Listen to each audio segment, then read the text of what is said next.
Ce texte est dans 2 Corinthiens au chapitre 12 et au verset 7.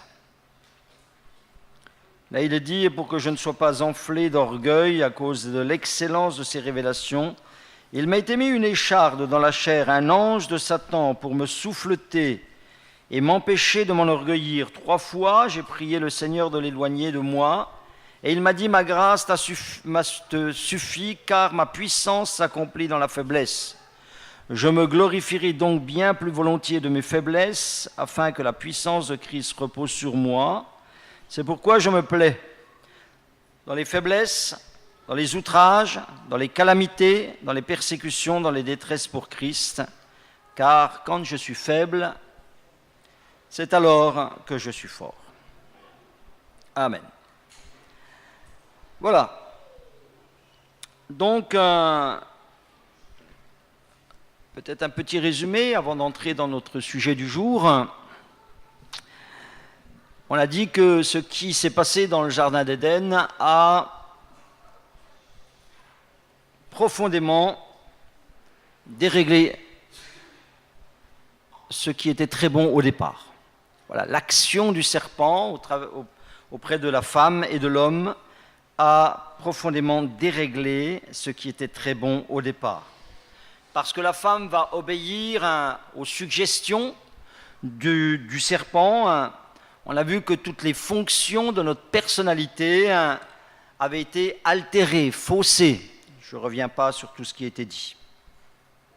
On a dit aussi que le péché n'a pas eu seulement des conséquences mauvaises dans la personne, mais il a aussi créé des circonstances catastrophiques autour de la personne. La Bible dit que par un seul homme le péché est entré dans le monde, et par le péché la mort, et qu'ainsi la mort s'est étendue à tous les hommes parce que tous ont péché. Voilà. Donc à cause du péché, le monde dans lequel nous vivons est devenu un monde de douleur, et il est resté un monde de douleur jusqu'à aujourd'hui, et on voit que personne n'est épargné. On peut dire aussi avec assurance, parce que c'est une réalité, que le monde est devenu hostile à l'homme, et il produit, ce péché a produit un monde hostile à l'homme, et un environnement qui est agressif pour l'homme, et des conditions de vie qui sont défavorables. On a parlé de la violence, on a parlé de la jalousie, on a parlé de tout ce pourrissement des relations entre les hommes, dont l'illustration première est dans l'assassinat de Abel par Caïn.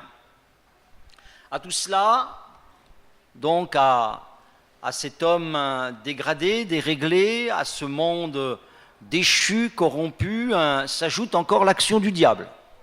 L'action du diable qui, depuis le Jardin d'Éden, n'a jamais cessé de s'attaquer à la création de Dieu, constamment. Alors on dira, bon voilà, et Dieu dans tout cela? Et Dieu dans tout cela, dans ce monde déchu, corrompu, dans ce monde qui est sous la puissance du malin, le monde entier est sous la puissance du malin, dit la Bible, et Dieu dans tout cela. Eh bien Dieu est là. Dieu est là bien vivant, et il propose aux hommes, aux femmes, de venir à lui et de le suivre. Ainsi, il se propose de les aider à traverser cette vie difficile, cette vie douloureuse, cette vallée de larmes, comme on l'appelle parfois. Le croyant, lui, est celui qui a mis toute sa confiance dans le Dieu vivant. Mais malgré cela, il vit dans le même monde. Il a aussi cette nature corrompue, et il a aussi ce monde déchu autour de lui. Et il a finalement le même monde que celui qui ne croit pas, et il n'est pas, le croyant, épargné par les circonstances difficiles qui parfois viennent dans sa vie.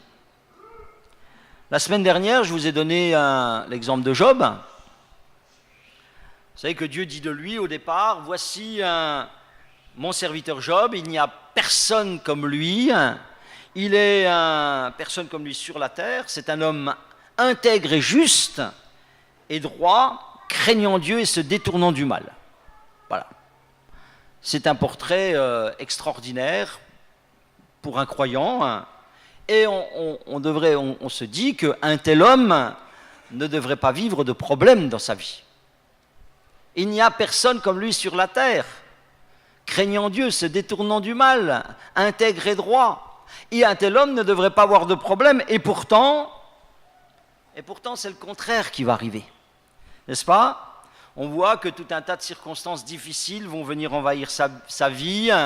Il subit de lourdes pertes matérielles, il subit le deuil, il subit la maladie dans son corps, au point qu'il n'a qu'un tesson de bousteille pour se gratter et qu'il est vraiment dans un état pitoyable. Et puis il subit, en plus de tout cela, l'opposition de son épouse qui lui demande de maudire Dieu. Donc, ce que je veux dire par là, c'est qu'on se rend compte que la foi intègre de cet homme ne lui a pas évité les douleurs de la vie. Cette semaine, je vous ai pris aussi l'exemple de Paul. Dans le Nouveau Testament, Paul, on le sait, c'est un serviteur de Dieu, un fidèle, un instrument obéissant entre les mains de son Dieu. Mais nous pouvons constater qu'il n'est pas non plus épargné par les circonstances. En effet, il dit au verset 10, il parle de faiblesse, des outrages, des calamités, des persécutions et des détresses dans lesquelles il se trouve souvent, donc des circonstances difficiles. Et là encore, nous voyons que la foi ferme, la foi obéissante, la foi vivante, n'a pas évité à cet homme les difficultés de la vie et même la souffrance. Donc c'est de cela que je voudrais vous parler ce matin en détail. On parle donc de... notre thème en ce moment, c'est les mensonges du diable dans nos circonstances.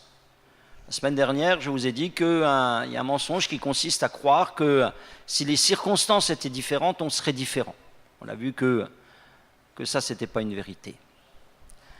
Je voudrais ce matin qu'on mette en lumière la vérité sur la foi et sur la souffrance, afin qu'on ne soit pas là non plus trompé par de fausses pensées. Parce qu'il y a dans la religion, je dirais, on va le dire comme ça, il y a deux façons de penser qui induisent en erreur. Deux façons de penser qui sont, et on va le voir, c'est subtil, mais qui sont des mensonges. Et si on ne s'en dégage pas, ce sont des choses, des façons de penser qui vont nuire à notre foi. Or, il faut que la foi soit préservée. Ça, c'est l'essentiel. Il faut que la foi soit préservée parce que la Bible dit que sans la foi, il est impossible d'être agréable à Dieu. Or, le diable, par des façons de penser, nous met dans des façons de penser qui détruisent notre foi. Alors, quelles sont ces deux tendances ? La première, je vais l'appeler, je ne sais pas si c'est très juste de le dire comme ça, mais on va l'appeler la tendance catholique. On va l'appeler la tendance catholique parce que, vous savez que le catholicisme, c'est notre arrière-plan culturel. Le catholicisme a quand même donné une empreinte forte dans la société française, même si par bien des côtés elle s'en est dégagée. Mais je crois que quand même il y a une façon de penser qui est là, qui vient du catholicisme, et on peut en être imprégné, et même dans notre foi chrétienne, évangélique, on peut en être imprégné. Quelle est cette façon de penser que j'appelle tendance catholique ? C'est de dire que face à la douleur, face aux épreuves, le catholicisme dit il faut porter sa croix. Il faut porter sa croix. Ça veut dire il faut accepter, c'est comme ça. Il faut accepter, c'est comme ça. Dans un vieux film des années 50 que j'ai vu il n'y a pas tellement longtemps, s'appelle Le paradis des pilotes perdus. c'est une histoire d'un avion qui est obligé de se poser dans le désert en catastrophe. Et puis les gens sont là un petit peu perdus dans le désert. Ils ont très peu d'eau. Et puis, voilà, ils attendent les secours, mais on ne sait pas où les trouver. Et puis là, dans tous ces voyageurs-là, il y a un prêtre. Il y a un prêtre, et à un moment donné, le prêtre dit cette chose. Il dit à ces passagers, ces pilotes, tout cet équipage qui est un petit peu troublé par l'épreuve, il dit « Les épreuves sont des bonbons que Dieu nous envoie. » Voilà. Alors, bon, voilà. J'ai trouvé que c'était sa façon à lui d'encourager et finalement de donner une explication à ces gens sur ce qui leur arrivait. J'ai encore souvent entendu dire, ça c'est très catholique, si on souffre, c'est une preuve de l'amour de Dieu. Quelqu'un un jour a dit, en entendant cela, ben, j'aimerais bien que Dieu m'aime un peu moins. Voilà. Alors, il faut porter sa croix. Notez que cette façon de penser n'est pas entièrement fausse, loin de là même. Mais nous avons vu que le diable peut mentir avec la vérité. Le diable peut mentir en disant la vérité. Ça, c'est quelque chose de terrible. On peut mentir en disant la vérité. Quand il dit à la femme « vos yeux s'ouvriront », ben c'est vrai. Mais c'est vrai. C'est la vérité. Mais il ne fallait pas qu'il s'ouvre. Mais il dit « vos yeux s'ouvriront ». Le problème, c'est qu'ils n'ont pas vu ce qu'ils espéraient voir. Voyez ? Mais il leur a menti avec de la vérité. Alors il est vrai que la souffrance dans la vie du croyant est une réalité qui peut être permise par Dieu. Si on prend le cas de Job, Dieu permet au diable de créer des circonstances qui vont faire souffrir Job, qui vont le faire souffrir physiquement, moralement, spirituellement, parce que Job va se retrouver dans l'incompréhension de ce qui lui arrive. Il dit, mais qu'est-ce que j'ai pu faire à Dieu pour que je sois dans cet état-là, hein ? Donc, et on voit que Dieu permet ces circonstances-là. Si on prend le cas de Paul, dont on a lu là quelques lignes, il dit « Il m'a été mis une écharde dans la chair, j'ai prié le Seigneur de l'éloigner de moi, et le Seigneur m'a dit « Ma grâce te suffit ». Ça veut dire que Dieu demande à Paul là de supporter cette situation, ces circonstances difficiles pour lui. Il lui demande de supporter l'adversité avec patience. Et il lui demande même de voir dans ces difficultés une utilité. Puisqu'il dit, finalement il dit, mais ça m'a été mis, j'ai ces épreuves-là, ou cette épreuve-là, je l'ai parce que ça m'empêche de m'enorgueillir. Donc, on voit que tout ça c'est vrai. Tout ça, c'est vrai.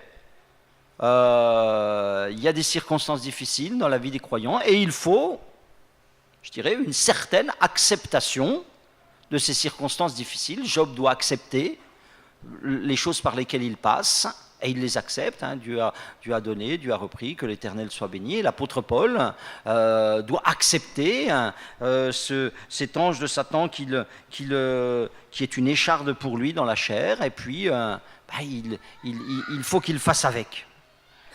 Mais si tout cela est vrai, tout cela aussi peut devenir un mensonge, si cela est considéré comme exclusif, si cela est considéré comme le seul moyen d'envisager l'épreuve.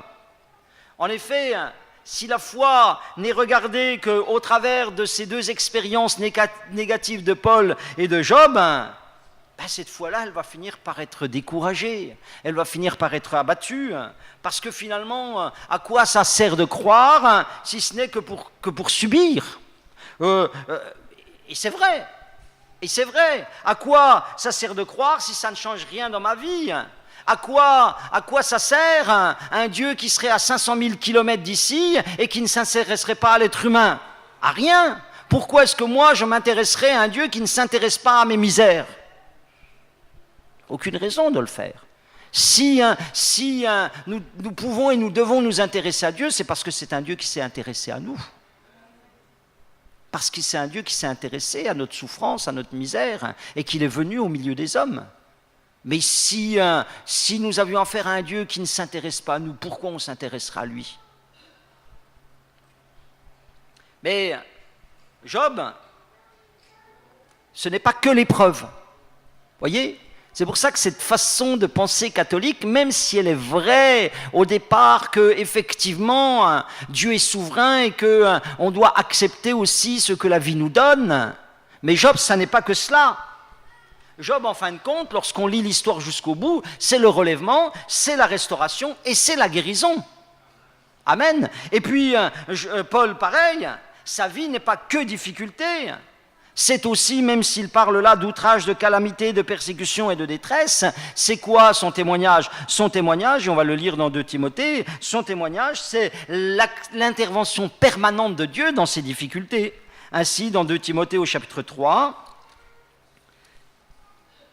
il dit,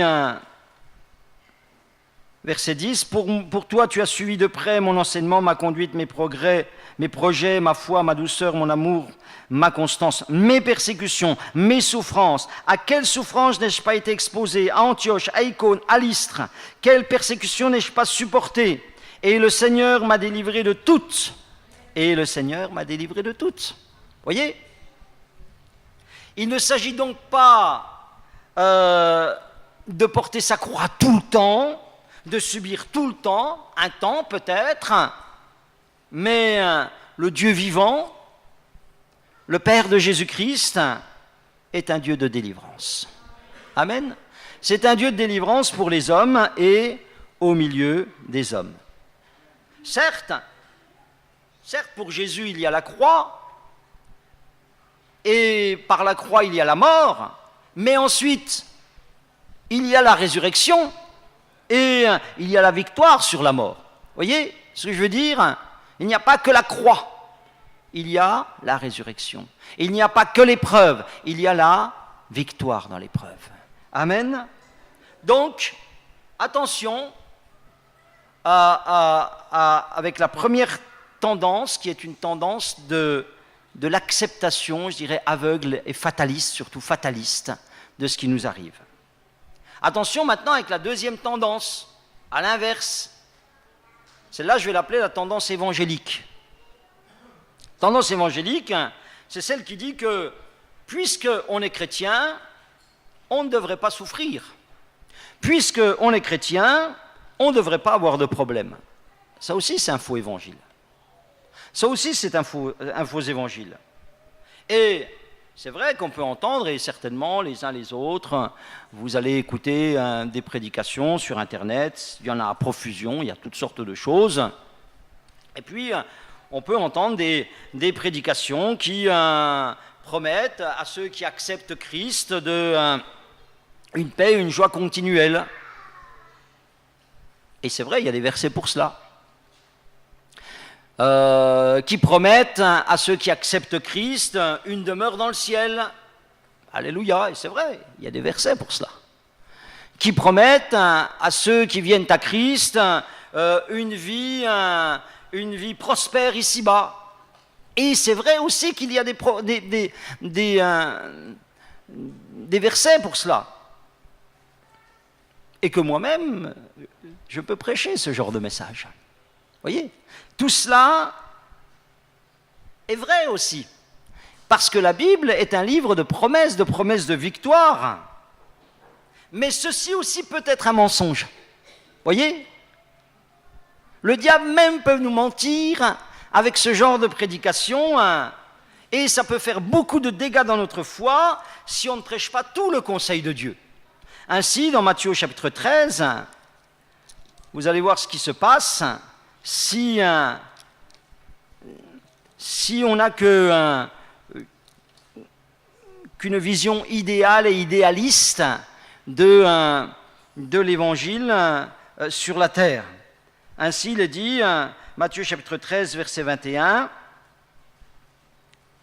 Verset 20, celui qui a reçu la semence dans les endroits pierreux, c'est celui qui entend la parole, la reçoit aussitôt avec joie, alléluia, Soit la parole, on la reçoit avec joie, Dieu veut nous bénir, Dieu veut agir dans nos vies, Dieu veut conduire nos vies, il veut nous sauver, nous emmener dans le ciel, il veut, voilà, toutes les promesses merveilleuses, éternel est mon berger, que sais-je encore.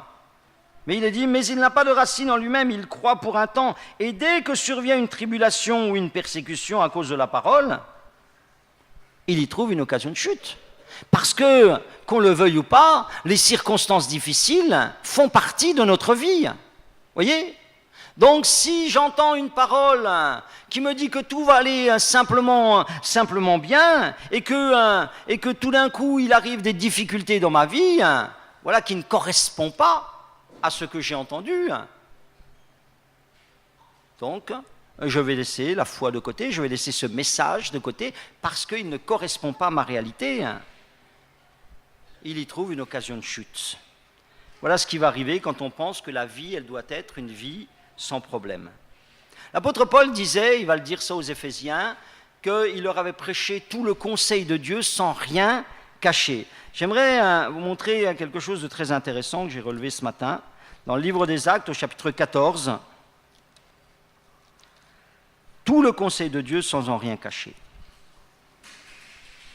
Actes chapitre 14, versets 21 et 22, il est dit « Quand ils eurent évangélisé cette ville et fait un certain nombre de disciples, ils retournèrent à Lystre, à Icône et à Antioche, fortifiant l'esprit des disciples, les exhortant à persévérer dans la foi et disant que c'est par beaucoup de tribulations qu'il nous faut entrer dans le royaume de Dieu. » C'est par beaucoup d'épreuves, dit-il, qu'il nous faut rentrer dans le royaume de Dieu. Et il dit ça à des nouveaux convertis. Et c'est très étonnant, s'il dit ça à des gens, des convertis de 3 villes, Lystre, Icône et Antioche. À Lystre, quelques jours auparavant, il y avait eu une guérison miraculeuse. Un boiteux de naissance qui n'avait jamais marché s'était mis à marcher. À Antioche, les gens s'étaient saisis de Paul, l'avaient lapidé, l'avaient laissé pour mort, et on croyait même qu'il était mort. Le texte dit, mais les disciples l'ayant entouré, il se leva et entra dans la ville. Vous trouvez ça au verset 20, un petit peu plus haut. Vous voyez, mais il y avait eu un miracle. Il y avait eu un miracle. Mais qu'est-ce que l'apôtre Paul leur dit ? Qu'est-ce que l'apôtre Paul leur dit ? Quand il leur parle avant de les quitter, il ne leur dit pas « Alléluia ! Alléluia ! La vie chrétienne n'est que miracle !» Il aurait pu surfer sur la vague de réussite qui avait été la sienne avec ce boiteux qui avait été guéri, avec ce miracle de résurrection qui avait eu lieu. Il avait matière à tenir ce discours. Non, il leur parle de tribulation. Il leur dit « Vous aurez beaucoup de tribulations pour rentrer dans le royaume de Dieu. » Et il leur parle de la nécessité de persévérer dans la foi. C'est là tout le conseil de Dieu. Tout le conseil de Dieu, c'est de dire que oui, de vivre, oui, le miracle de Dieu, mais de dire que oui aussi, il y a des coups durs. Le conseil de Dieu, c'est un appel à vivre dans l'obéissance. C'est un appel à supporter l'épreuve. C'est un appel à connaître des oppositions et des brisements dans sa vie. C'est tout le conseil de Dieu. Et vous ne devez pas prendre l'un et pas l'autre. Vous ne devez pas être catholique, vous ne devez pas être évangélique. Vous devez être des hommes et des femmes de la parole de Dieu. Amen. Alors je peux faire mon mea culpa aussi, C'est vrai que j'ai souvent prêché cet évangile de pleine bénédiction. Et je vais vous le dire, je le prêcherai encore. Voilà, donc c'est un faux mea culpa que je vous fais. Je le prêcherai encore. Et c'est vrai que parfois des gens me l'ont dit, parfois j'ai pu laisser penser à certains que dans la vie chrétienne, tout devait aller comme sur des roulettes. Je pense que des fois, ceux qui pensent ça, c'est des gens qui ne viennent pas à toutes les réunions. C'est sûr que si les gens ne viennent que le dimanche après-midi, par exemple, le dimanche après-midi, le plus souvent, le message est un message de foi qui essaye de donner la foi dans un Dieu qui agit par grâce. Et si les gens viennent le dimanche après-midi, ils peuvent avoir l'impression que Dieu n'est que ça. Dieu est ça. Il est un Dieu qui agit par grâce, mais il n'est pas que cela. Voilà. Je pense que le dimanche matin, je vous parle d'un autre Dieu. Voilà. Et c'est là tout le conseil de Dieu. Nous devons voir Dieu comment il est réellement. Parfois un Dieu qui agit, mais parfois un Dieu qui fait silence. On est bien d'accord ? Hein ? Parce que ça, c'est la vraie vie. Ça, c'est la réalité de nos vies de croyants. Ça, c'est la réalité de nos vies de croyants. C'est vrai, tous ici, nous avons le témoignage d'un Dieu qui nous a répondu, d'un Dieu qui a béni nos vies, qui a agi dans nos vies. Mais tous, nous avons le témoignage d'un Dieu qui parfois s'est tu dans nos vies. Et puis qui n'a pas étendu sa main pour nous délivrer lorsque nous lui avions demandé. C'est ce qu'il va être dans la vie de Job. À la fois un Dieu qui agit, mais aussi un Dieu qui se tait. Pendant tout un temps, il va garder le silence dans son épreuve. Et puis il agira. Et il le relèvera. Parce que Dieu est ces deux choses. Parce que Dieu est ces deux choses. Et lorsque nous sommes dans la phase où Dieu se tait, nous ne devons pas perdre l'espérance dans le Dieu qui agit. Amen. Et lorsque nous sommes dans une phase où Dieu agit, nous devons garder l'humilité dans un Dieu qui reste souverain et qui peut demain se taire dans nos vies. Alléluia. Je crois que nous devons vivre constamment cet équilibre. Parce que pour certains, par exemple, Dieu ne guérit pas toujours, devient Dieu ne guérit jamais. Ça, ce n'est pas un équilibre, ça. Parce que pour moi, entre le toujours et le jamais, il y a quand même un milieu quelque part. Ce milieu, c'est Dieu guérit. Dieu guérit et Dieu agit. Alors, ne croyez pas ceux qui vous disent que Dieu doit guérir tout et toujours. Parce que c'est faux. Frères et sœurs, c'est faux. Ne croyez pas ceux qui vous disent que Dieu doit guérir tout et toujours sur la terre. C'est faux.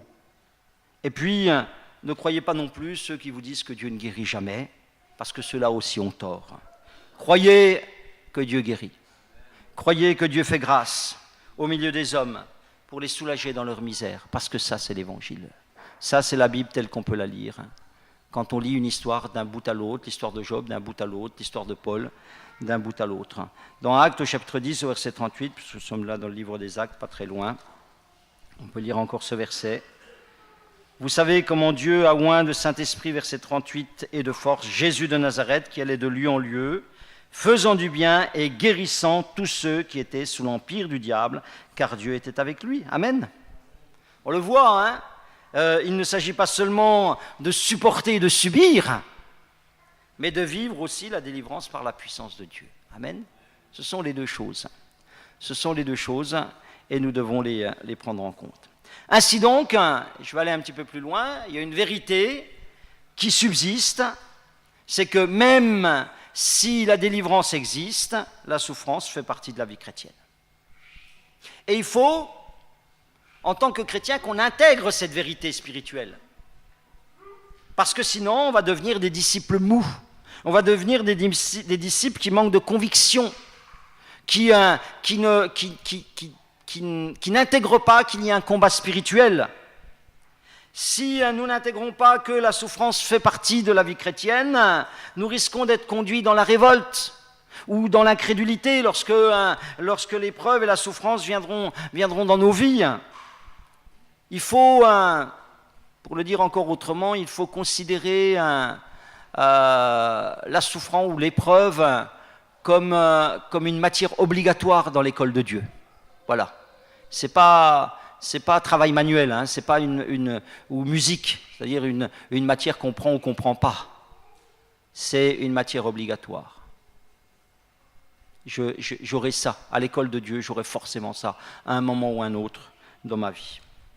Regardez par exemple le témoignage des premiers apôtres. Je prends Jacques. Qu'est-ce qu'il dit, Jacques ? Et on voit qu'ils ont l'équilibre. Ils ont l'équilibre. D'un côté, il vous dit, chapitre 1, verset 2, « Mes frères, regardez comme un sujet de joie complète les diverses épreuves auxquelles vous devez être exposés. » Vous devez être exposés. C'est une nécessité. Pourquoi ? Parce que l'épreuve de votre foi produit la patience. Voilà. Chez Paul, elle produisait de l'humilité. Elle peut produire de la patience. Mais ce même Jacques, dans sa lettre, nous dit au chapitre 5 et au verset 14, « Quelqu'un est-il malade, qu'il appelle les anciens de l'Église, que les anciens prient pour lui en loignant d'huile au nom du Seigneur. La prière de la foi sauvera le malade et le malade le relèvera. Et s'il a commis des péchés, il lui sera pardonné. » Voyez ? Donc cette épreuve, elle a une fin. Elle doit nécessairement avoir une fin. Vous prenez l'apôtre Pierre. Si vous lisez par exemple attentivement les lettres de Pierre, vous voyez que la souffrance c'est le grand thème dans les lettres de Pierre. Je ne vais pas compter là, mais le mot souffrance revient, je sais pas, une dizaine, quinzaine, vingtaine de fois peut-être. Hein. C'est vraiment le sujet de ces lettres. Quelques versets, 1 Pierre chapitre 1 verset 6, « Et c'est là ce qui fait votre joie, quoique maintenant, puisqu'il le faut, voyez, nécessité, vous soyez attristés pour un peu de temps par diverses épreuves. » Et il dit bon, voilà, que là aussi, la foi, elle va produire quelque chose. Chapitre 2, verset 21. « Et c'est à cela que vous avez été appelés, parce que Christ aussi a souffert pour vous. » Même au-dessus, hein, on peut lire. « Mais si vous supportez la souffrance lorsque vous faites ce qui est bien, c'est une grâce devant Dieu. Et c'est à cela que vous avez été appelés, parce que Christ aussi a souffert pour vous, vous laissant un exemple, afin que vous suiviez ses traces. » Lisez le chapitre 4, verset 1, c'est un verset extraordinaire. « Ainsi donc, Christ ayant souffert dans la chair, vous aussi armez-vous de la même pensée. » Vous aussi armez-vous de la même pensée. Le verset 13. « Réjouissez-vous au contraire de la part que vous avez aux souffrances de Christ. » Le verset 19. « Ainsi que ceux qui souffrent selon la volonté de Dieu remettent leur âme au fidèle Créateur en faisant ce qui est bien. » Ou encore le verset 10 du chapitre 5, « Le Dieu de toute grâce qui vous a appelé en Jésus-Christ à sa gloire éternelle, après que vous aurez souffert un peu de temps, vous perfectionnera lui-même. » Voilà, il nous dit clairement que la souffrance fait partie de la vie chrétienne. Mais c'est le même Pierre, lorsque vous lisez dans le livre des Actes, qui est au bénéfice de miracles incroyables de la part de Dieu. Vous voyez ? L'un n'empêche pas l'autre. Ne soyez pas de ces gens qui disent c'est l'un ou c'est l'autre. C'est l'un et l'autre. L'apôtre Paul aussi nous parle de la souffrance dans son ministère. Pour lui c'est simple, il en parle dans chacune de ses lettres. Juste un verset peut-être, Colossiens chapitre 1 verset 24. Et ce qui manque aux souffrances de Christ, verset 24, « Je me réjouis maintenant dans mes souffrances pour vous, et ce qui manque aux souffrances de Christ, je l'achève en ma chair pour son corps qui est l'Église. » Il nous dit que faire vivre l'Église, c'est son vécu, faire vivre l'Église de Jésus-Christ dans un monde hostile à Dieu, c'est une source de souffrance. C'est forcément une source de souffrance. Et Jésus dit, mais s'ils ont haï le maître, ils haïront le disciple. Il y a une logique là derrière. Il y a une logique. Il faut qu'on soit logique. Et c'est ça, des fois, qui ne colle pas avec des pensées évangéliques. C'est que on est déjà des rois, des fils de rois. C'est vrai. C'est vrai. Mais on est aussi d'abord des serviteurs. Des serviteurs. Et si le maître a souffert, nous avons aussi à souffrir. Il faut que nous suivions les traces qu'il nous a laissées. Donc il y a un mensonge du diable ici. Il y a un mensonge du diable qui nous dit, puisque tu es chrétien, tu ne devrais pas avoir de problème. Ça, c'est pas vrai. Ça, c'est pas vrai. La vérité est que la vie chrétienne n'exclut pas les difficultés qui sont produites par des circonstances. Vous avez 4 types de circonstances. Vous avez des circonstances mauvaises à cause de nous. Là, par exemple, 1 Pierre chapitre 4, verset 15, où il est dit que par nos mauvais comportements, on peut susciter de la souffrance dans nos vies. 1 Pierre 4, 15. Et il dit là, que personne d'entre vous, en effet, ne souffre comme meurtrier ou voleur ou malfaiteur ou pour s'être ingéré dans les affaires d'autrui. Voilà. Mauvaises circonstances aussi dans ma vie parce que je les ai produites. Vous avez des mauvaises circonstances qui sont produites par ce qu'on appelle des dommages collatéraux. Si vous voulez un exemple dans le Nouveau Testament, Philippiens chapitre 2, verset 27. Dommages collatéraux, ça veut dire que les autres ont des mauvaises circonstances, et moi ça m'affecte.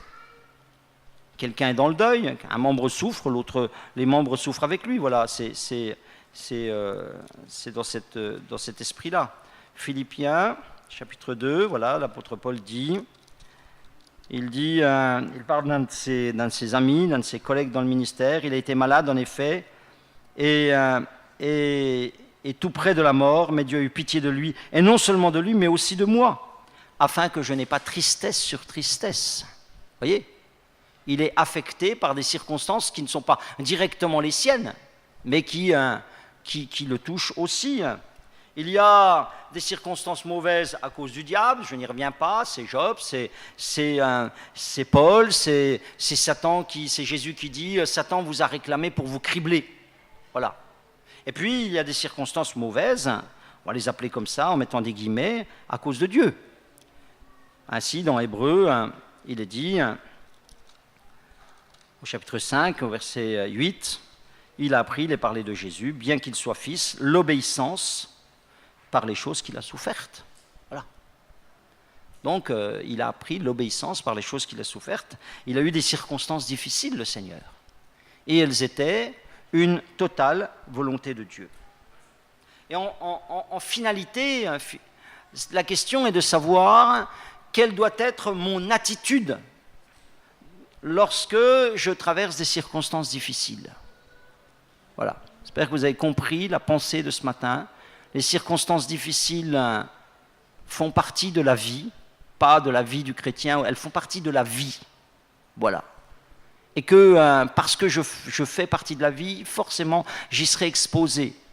Si je suis chrétien, il y a tout un tas de circonstances que certainement je veux m'éviter, celles déjà qui sont dues à des mauvais comportements. Mais je n'éviterai pas les trois autres, celles qui viennent des dommages collatéraux, celles qui viennent du diable et celles qui viennent de Dieu. Quelle doit être mon attitude lorsque je traverse des circonstances difficiles ? 4 petites choses, rapidement. Une question. Faut-il forcément chercher à comprendre le pourquoi de ce qui nous arrive ? Grande question. Je dis, si c'est possible, pourquoi pas ? Si c'est possible, pourquoi pas ? Mais attention à vouloir trouver des causes absolument. Parce que des fois, à vouloir absolument trouver une explication à ce qui nous arrive, on risque d'avoir un remède qui est pire que le mal. Parce que si vous posez un mauvais diagnostic, une mauvaise explication sur ce qui vous arrive, alors je vous garantis que vous ferez plus de mal à votre foi que vous lui ferez du bien. Et je vois, si je regarde les Écritures, j'ai essayé de penser à plusieurs passages. Par exemple, lorsque les disciples voient un homme aveugle de naissance, ils disent à Jésus, posent cette question, la cause, qui a péché, cet homme ou ses parents pour qu'il soit né aveugle ? Voilà, ici il y a une recherche de cause. Et on se rend compte que ces gens-là, ils avaient 2 options. Une option, c'était le péché, soit le sien, soit celui de ses parents. Et Jésus dit, c'est ni lui, ni ses parents. Voilà. C'est pas là qu'il faut chercher. Comprenez ? Mais si ces gens rentrent dans cette pensée, on le voit avec les amis de Job. On le voit avec les amis de Job. Les 3 amis, ils vont se tromper sur toute la ligne en essayant d'expliquer ce qui arrive à Job. Et finalement, au lieu d'être pour lui des consolateurs, ce qu'ils auraient dû être dans son épreuve, parce qu'il était attaqué par le diable, ils deviennent des accusateurs. Au lieu de l'aider à se relever, ils vont l'accabler. Pourquoi ? Parce que ces gens posent un mauvais diagnostic. Attention, quand on cherche l'explication, il faut trouver la bonne explication. Et parfois on voit les choses qu'on a envie de voir, hein, ou ce qu'on est seulement capable de voir avec nos conceptions limitées, comme ses disciples, est-ce que c'est son péché ou le péché de ses parents? Voilà, ça veut dire qu'ils n'avaient pas non plus une capacité spirituelle à regarder au-delà. Vous savez, dans l'évangile de Luc, au chapitre 13, quand il est parlé de ces tours qui sont tombées et qui ont tué des gens, 18 personnes qui sont mortes, on demande à Jésus, est-ce que ceux qui sont morts étaient plus coupables que ceux qui sont restés en vie? Puis j'ai dit, oh là là, vous vous aventurez pas dans ce genre d'explications. Et lui, il va pas aller leur donner des explications. Il va dire, vous savez, votre problème là, c'est d'être prêt. Moi, je ne vais pas répondre à ce genre de questions parce qu'il n'y a peut-être pas même de réponse. Attention aux interprétations qu'on donne dans les circonstances qui nous arrivent. Mon point là, c'est qu'est-ce qu'on fait face à nos circonstances difficiles qui ne manquent pas d'arriver. Premièrement, attention aux interprétations qu'on donne. Deuxièmement, ce que l'Écriture nous dit, c'est qu'il faut remettre nos circonstances au Seigneur dans la prière. C'est ce que Pierre dit, déchargez-vous sur lui de tous vos soucis, car lui seul prend soin de vous. Ou encore, on l'a lu là tout à l'heure, 1 Pierre chapitre 4 verset 19, que celui qui souffre selon la volonté de Dieu s'en remette, ainsi que ceux qui souffrent selon la volonté de Dieu remettent leur âme au fidèle Créateur en faisant ce qui est bien. Voilà. Tout un programme là. On se décharge sur le Seigneur, mais on continue à faire ce qui est bien. On ne change rien. On ne change rien. S'en remettre au fidèle Créateur en faisant ce qui est bien. L'apôtre Paul dit, lorsqu'il est dans les circonstances difficiles, cet ange de Satan qui vient le souffleter, on ne sait pas, on pense qu'il avait peut-être un problème ophtalmique aux yeux, etc. C'est Galate qui nous laisse penser ça, peu importe. J'ai prié 3 fois, j'ai prié le Seigneur de me délivrer, de l'éloigner de moi. Dans Philémon, verset 22, là aussi, il est dans des circonstances difficiles, il a été mis en prison. Qu'est-ce qu'il dit ? Il dit, en même temps, prépare-moi un logement, car j'espère vous être rendu grâce à vos prières. Voilà. Il espère. Il y a des circonstances difficiles, des choses qui le dépassent, c'est des faits, c'est des constats, mais il dit, Seigneur, je voudrais faire autre chose, sors-moi de là. Sors-moi de là. Donc, il faut demander à Dieu la délivrance. Voilà. Et il l'accordera. Peut-être pas tout de suite, peut-être pas de la manière dont on s'y attend, mais il l'accordera.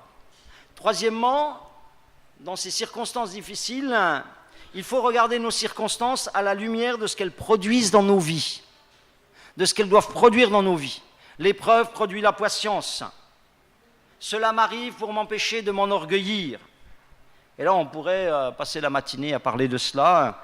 Tout ce que le but, parfois, des circonstances difficiles, quand elles sont permises par Dieu, pour éprouver l'authenticité de notre foi, de notre amour, pour qu'on s'appuie plus sur lui, pour qu'on expérimente la puissance de la prière, pour qu'on développe l'exercice de la foi, pour qu'on reçoive de lui sa consolation, pour qu'on sache aussi consoler les autres après avoir été consolés, etc., etc. Voilà. Ça produit un fruit, ça peut produire un fruit dans notre vie. Il faut aussi regarder nos circonstances difficiles par rapport à Christ. Et toujours se souvenir que quand on s'est converti, c'était pour que notre vie atteigne la stature parfaite de Christ. C'était pour que Christ soit vu en nous.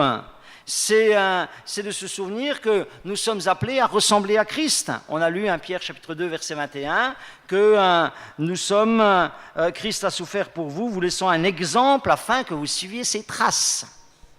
Ou encore Hébreux 5 verset 8, il dit qu'il a appris l'obéissance par les choses qu'il a souffertes. En tant que fils, et si Dieu devient notre Père, on va être dressé aussi. On va être dressé. Ou encore Jean chapitre 12 verset 24, lorsque Jésus dit si le grain de blé ne tombe en terre, il ne peut porter beaucoup de fruits. Et puis, il dit que ça le concerne, mais que ça s'applique aussi à ses disciples. Je vous le dis, si le grain de blé qui est tombé en terre ne meurt, il reste seul, mais s'il meurt, il porte beaucoup de fruits. Verset 26, si quelqu'un me sert et qu'il me suive là où je suis, là aussi sera mon serviteur. On va passer par les mêmes chemins. Et puis, il faut... donc, ce que je veux vous dire par là, c'est qu'il faut aussi qu'on ait une vision spirituelle des choses. Regardez nos circonstances défavorables par rapport à ce qu'elles produisent en nous. Regardez nos circonstances défavorables par rapport au fait qu'elles nous forment à la ressemblance de Christ. Et regardez nos circonstances défavorables, quatrièmement, par rapport à l'éternité. Et là, j'aimerais vous lire pour terminer 2 ou 3 versets. Romains 8, 18. L'apôtre Paul traversait beaucoup de difficultés à cause de l'évangile, à cause du service, parce qu'il n'avait pas à lutter contre la chair et le sang, mais contre des esprits mauvais. Et il dit, Romains 8, 18, « J'estime que les souffrances du temps présent ne sauraient être comparées à la gloire à venir qui sera révélée pour nous. » Voilà, il y a aussi cette mise en perspective. C'est vrai, j'ai des circonstances difficiles parce que je suis chrétien ou à cause de ma foi. Mais je vais dans un lieu où il n'y aura ni pleurs, ni larmes, ni deuil. Apocalypse, chapitre 21, verset 4, où les choses anciennes auront disparu. Alléluia. Et il dit, ça vaut la peine de passer parfois des moments difficiles ici pour avoir la gloire, l'éternité de gloire. La couronne incorruptible. Vous savez ce qu'on dit après la couronne d'épines, la couronne de gloire. Et puis 2 Corinthiens chapitre 4, qu'on connaît bien. C'est pourquoi nous ne perdons pas courage, verset 16. Et même si notre homme extérieur se détruit, notre homme intérieur se renouvelle de jour en jour, car nos légères afflictions du moment présent produisent pour nous, au-delà de toute mesure, un poids éternel de gloire. Parce que nous regardons non point aux choses visibles, mais à celles qui sont invisibles. Car les choses visibles sont passagères, les invisibles sont éternelles. Cette vie, finalement, et on s'en rend compte, vous savez, quand on a mon âge, et qu'on essaye de peser les quelques 50 années qui m'ont précédé, elles ne sont rien. Elles ne sont rien, elles ne pèsent rien, elles sont comme si elles n'avaient pas été vécues. Et toutes les circonstances difficiles peut-être que j'ai pu passer, finalement elles ont fondu. Elles ont fondu là. Mais ce qui m'attend, ça ne sera pas quelques dizaines d'années, c'est une éternité. Amen. Mes légères afflictions du moment présent ne sont rien comparées au poids éternel de gloire. Que Dieu soit béni. Amen. Amen. Ne croyez pas l'évangile de l'acceptation. Ne croyez pas l'évangile de la facilité. Croyez ce que la Bible dit.